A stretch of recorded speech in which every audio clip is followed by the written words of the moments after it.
கடக ராசி கேந்திரமாக வரும். அது அவ்வளோதான். அதுக்கு மேலே வந்து அதுக்கு ரெண்டாவது இடமோ மூணாவது இடமோ கிடையாது. அப்போ சூரியனுக்கும் சந்திரனுக்கும் ஒரே போர்ட்ஃபோலியோ, அதனால அவங்க ரெண்டு பேர்த்தையும் வந்து அந்த பக்கமாக தள்ளி வச்சிடலாம். அடுத்து பார்த்தோம் அப்படின்னா செவ்வாய்க்கு வந்து அடுத்து 4ஆம் இடம் சொந்தது கிடையாது, அடுத்து 7ஆம் இடமும் சொந்தம் கிடையாது.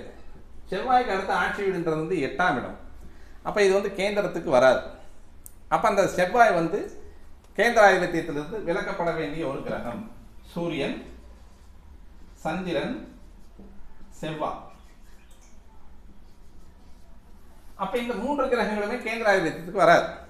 அடுத்து சுக்கிரன். இப்போ இந்த செவ்வாய் அப்படின்றது வந்து 1க்கு 8ஆகவும் 1க்கு 6ஆகவும் வரும். மேச லக்னமாக இருந்தால் 1ஆம் இடத்ததிபதி 8ஆம் இடத்ததிபதி.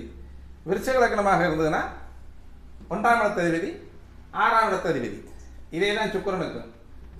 ரிஷபம் லக்னமாக வரும்பொழுது 1ஆம் இடத்ததிபதி 6ஆம் இடத்ததிபதி. துலா லக்னமாக வரும்போது 1ஆம் இடத்ததிபதி 8ஆம் இடத்ததிபதி. இது அப்போ சுக்கிரனும் இதில் வரமாட்டார். அடுத்து சனி. இவர் 1, 2 இவ்வளோதான், பக்கம் பக்கமாகவே இருக்கு. அதாவது லக்னம் வந்து மகர லக்னமாக வரும்போது 2 கூடையவராக வருவார், கும்ப லக்னமாக வரும்போது 12 கூடையவராக வருவார். அப்போ இங்கேயும் கேந்திரம் கிடையாது, இங்கே மூலத்திரிகளும் கூட கிடையாது இவங்களுக்கெல்லாம். அப்போ 1, 2, 3, 4, 5 கிரகங்கள் வந்து இந்த கேந்திராதிபத்தியத்தில் வர்றதில்லை.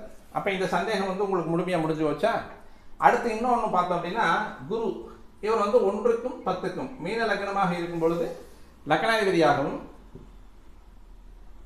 10ஆம் இடம் அப்படின்னு சொல்லக்கூடிய தனுசு ராசிக்கு 10ஆம் இடத்ததிபதியாகவும் வருவார். புதன் மிதுன லக்னமாக இருக்கும்போது 4ஆம் இடத்ததிபதியாக வருவார். அங்க லக்னமாக இருக்கும்போது இங்க 4ஆம் இடத்ததிபதி. கன்னி லக்னமாக இருக்கும்போது 10ஆம் இடத்ததிபதி. தனுசு லக்னமாக இருக்கும்போது 4ஆம் இடத்ததிபதி. அப்ப அந்த 1, 4, 7, 10 அப்படின்ற கேந்திரம் வருது. இங்க 1, 4, 7, 10 இதுதான் கேந்திரங்கள். அப்போ 1ஆம் இடத்ததிபதி குருவாக இருக்கும்போது, மீன லக்னமாக இருக்கும் பொழுது 10ஆம் இடத்ததிபதியாக குரு. 1ஆம் இடத்ததிபதியாக கன்னி லக்னத்துக்கு புதனாக இருக்கும்போது 10ஆம் இடத்ததிபதியாக புதன். 1ஆம் இடத்து அதிபதியாக தனுசு லக்னமாக இருக்கும்போது குரு 4ஆம் இடத்ததிபதியாக கேந்திரம். அதே மாதிரி 1ஆம் இடத்ததிபதியாக மிதுன லக்னமாக இருக்கும்போது புதன் 4ஆம் இடத்ததிபதியாக கேந்திரம். அப்ப இந்த இடத்த வந்து கேந்திர ஆதிபத்திய தோஷங்களுக்கு உட்படக்கூடிய கிரகங்கள் குருவும் புதனும் தான்.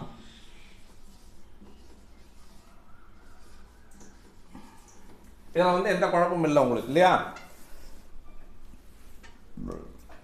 அடுத்தது பார்த்தோன்னா இந்த ஆதிபத்திய தோஷம் அப்படின்றது என்ன?